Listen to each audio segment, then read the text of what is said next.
Magandang gabi, ngayon po ay araw ng Huwebes, October 5, 2023.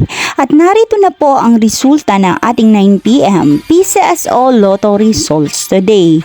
At para po sa draw natin ngayon ay ang Super Lotto 649, ang National Lotto 642, ang 6D Lotto, ang 3D Lotto at ang 2D Lotto. Para po sa mga bagong nanonood, huwag niyo pong kakalimutan mag-subscribe sa aking channel at pahit na din po ako na notification bell para updated po kayo lagi sa aking mga bagong upload.